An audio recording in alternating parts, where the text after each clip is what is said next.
EDL News.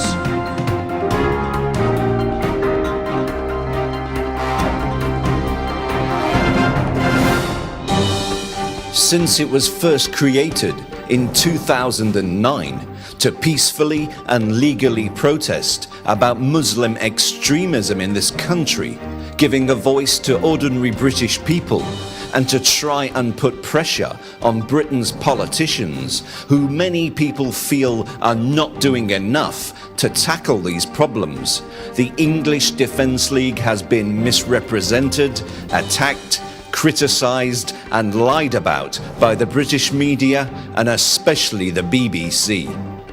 Whenever the EDL have simply tried to tell the truth about the rise in Muslim terrorism, paedophile gangs, female genital mutilation, attacks on our soldiers, hate preachers and all forms of Islamic extremism in this country, they have constantly been accused of being right-wing, extremists and racists by British television companies and British newspapers. Time and time again, the media have used these words to describe the English Defence League, without ever producing any evidence to justify their use. Where is the evidence of extremism and racism on the English Defence League website?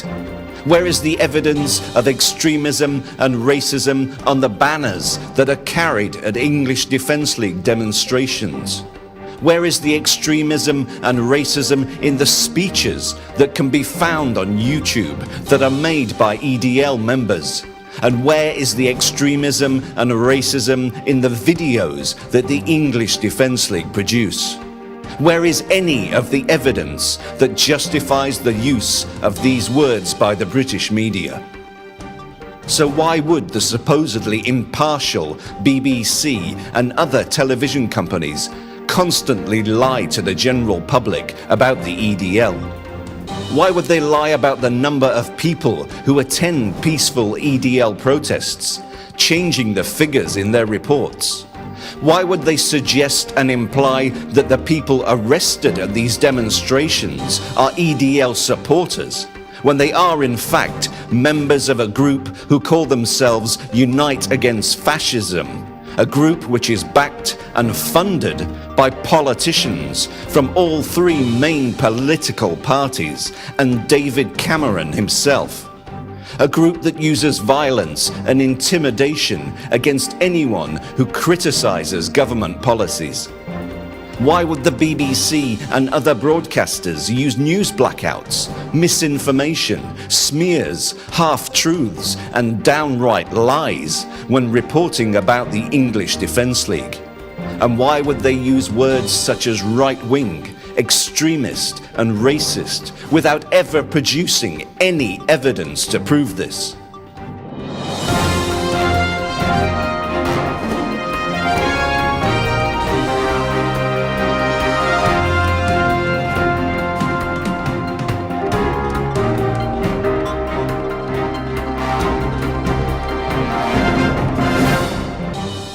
The television licence fee, which the BBC receives and amounts to hundreds of millions of pounds each year, and which the other main broadcasters are now bidding for a share of, is determined by Britain's politicians who control this budget, compromising the impartiality of the BBC and other television companies, and increasing the influence that British politicians have over them. Britain's politicians, the very same people that the English Defence League criticise for not doing enough to tackle Islamic extremism in this country, have a huge amount of influence on what is and what is not reported on the BBC and television news. And politicians from all three main parties have been trying to silence the EDL and deter anyone from joining them since its creation, to cover up their mistakes and to stop any criticism of their national and international policies that have led to and created the problems we have with Muslim extremism in this country. They have used the BBC and other broadcasters to lie to the British public, to protect their own careers and bank balances and deter anyone from joining the EDL. So why would the national printed press and local newspapers that are owned by many of the same companies also lie to and deceive the British public about the EDL? Again, using words such as right-wing, extremist and racist, but producing no evidence to back up these accusations. Since the recent phone hacking scandal, where national newspapers were caught hacking into the mobile phones of murder victims and their families, all the national newspapers have been threatened with new government regulations about what they can and cannot print, endangering their future profits.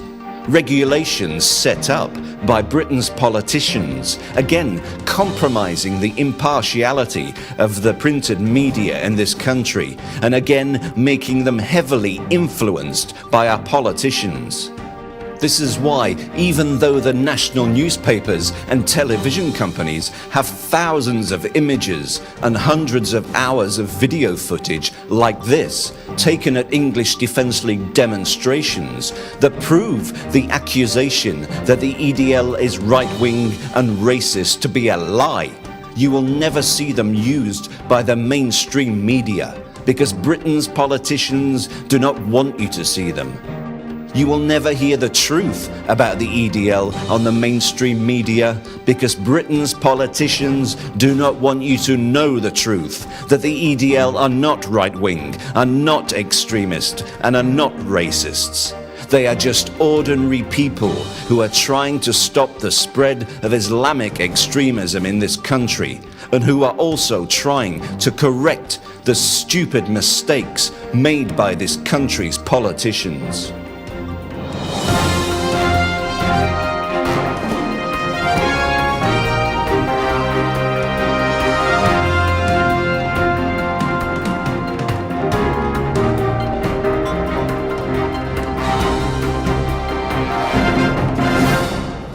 Why do you think that the Islamic Centre should not be here? I don't think it's inclusive. I don't think it's needed. It's not necessary. It's a very, very small market town. I also don't think that the people of Grantham have really been given a voice as to whether they want it here or not. It's unusual to see a woman here with the EDL and of mixed race, in many people's opinion. What would you say to that? I'd say, number one, it's not true. We have a lot of female members, and they're always present. Just because the media doesn't care to show that, it really does upset me. It seems a boys' club. It is not. There's a lot of female members. As a mixed race member, I've seen many different races at different demos. I've seen Sikh members, Asian members. I've seen all sorts. So I think the media has definitely put a spin on what they want people to see. What do you think of the EDL as an organisation? As an organisation, they're like family to me. They're like family. Absolutely brilliant people who care about their country, patriotic to the core. I think that's exactly what this country needs right now. Naomi, I hope you have a peaceful protest today. Do you think it will be peaceful? We always aim to go out as peaceful as possible. We just want to air our views, have a good day today, and get our views across. We don't want any kind of violence. Unfortunately, counter-protests can cause a lot of violence, and we are then a victim of that. But we want it all to be peaceful. Okay.